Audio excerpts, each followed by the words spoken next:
So, as you can see in front of us here, we have the DJI Osmo Action 4. I just got this, came in through the mail. Not sponsored at all, paid for this fully myself. And just wanted to do the unboxing here. So let's go ahead and get this plastic film off first.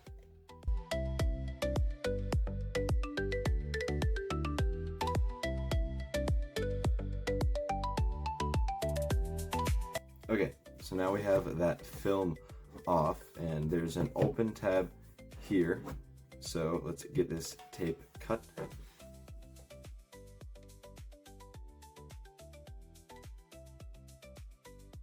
So first thing we grab here is, I'm going to grab the tab to the camera itself.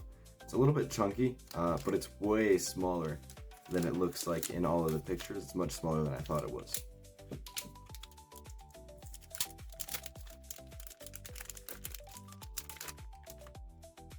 Okay, so here we have the camera, and with the little lens peel here that I'm going to leave on for the time being. It's got a nice rubber outside grip texture. It's going to be harder to drop it. Really feels solid, high quality, which is what you'd expect from a company like DJI. So let's go ahead and pull this off. Okay, so there was just some dust on there, so I just used a sticker to take it off, and it says to tighten this before going in water. So I'll give it a nice little tighten, just so it's like that so I don't forget. So that's on there nice and snug. And on the lens, it'll tell you some information about the camera itself. So starting on the left side here, if you pull this button down, it opens this hatch, which is for your charging, or if you get it, which I think I'm going to, the adapter to be able to put a 3.5mm headphone jack in here. A nice little feature is if you can see the red, but it's not closed enough. So give it a little push until it snaps, and then it's waterproof again. The power button and quick select button on the side here feels nice, solid, gives a nice click. You can see the magnetic mounts here on the bottom for the camera mounts right here. And on the other side, we have the battery and SD compartment, which you can see the battery takes up a significant amount of the case here. So the SD card goes in right there, and then your battery will slide in right there. Again, with that little red bar feature, make sure it's clicked, and then it's waterproof again. So let's set this aside for now, and we'll move on to the other parts of the box. With a pull tab here, we have the accessories box.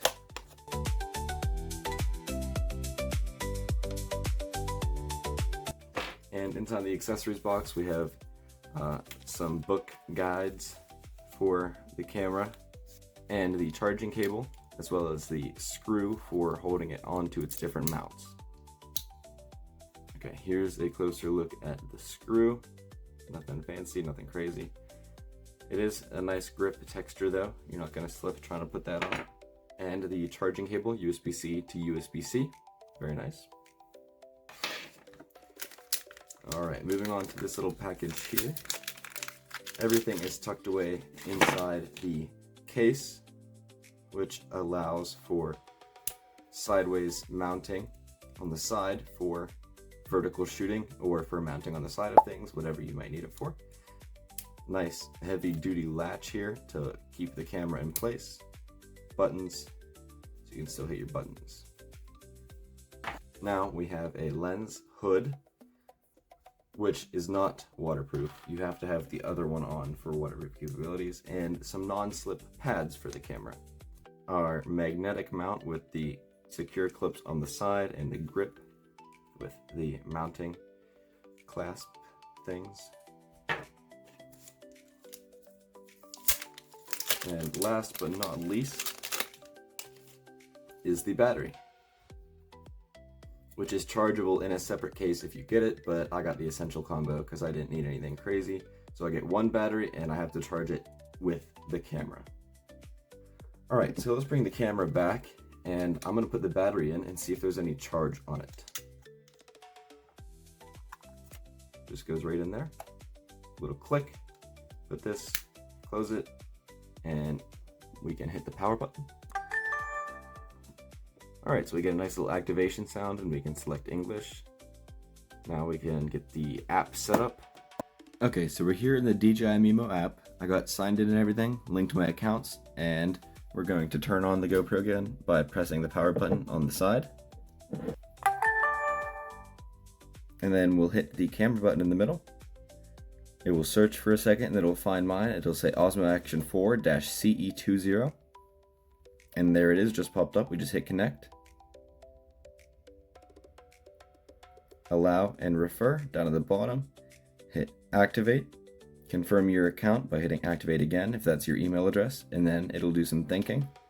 2 hours later. Alright, so the activation was successful and we can hit start shooting.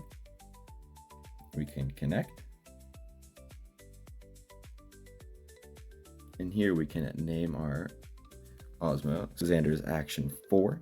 Okay, so here you can see we're connected, and there's the footage on my phone. And I can set this down, and we can go through some of the settings down here at the bottom to do different things from our phone, change the resolution and frame rate, and that's what you can do on the app. You can also see the battery percentage in the top right, as well as the SD card time left, which I have none in there right now.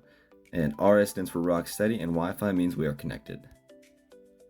So if I hit home, we'll go back to the app, and now we can jump back to the camera.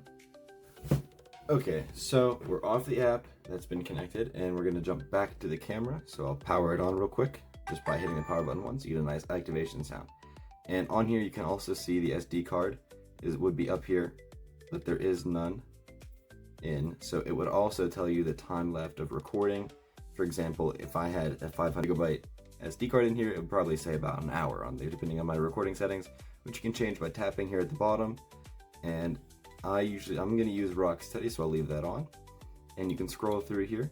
I'm gonna use 4K 16:9, which is your YouTube aspect ratio, and I'm gonna stay at 30 FPS. You can also pull up that menu by swiping up. And if you swipe right, you get to change between your different recording modes, such as time-lapse, slow motion, video, and photo. So we're gonna go there. And swiping right does the same thing.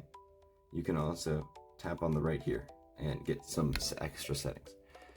I'll touch on this real quick. You touch up there, it shows your battery percentage. And if you swipe down, it's your general settings menu. There you can see it slipped into vertical mode because I turned the camera. And if you take a look at the front here, there's a nice screen, also a touch display with all of your settings on it, so that if you're vlogging or the camera's facing you, can see exactly what's in frame still. And you can change all your settings with it backwards. So that's the DJI Action 4. I'm gonna go get it plugged in because it's at 36% now. And that's gonna be the unboxing of the DJI Action 4. I also have a DJI Mic Mini ready to be unboxed and reviewed. So we're gonna get everything set up, and we'll have a video out for that too. Stay tuned, hit subscribe, and things are gonna get a lot better around here, so stay tuned.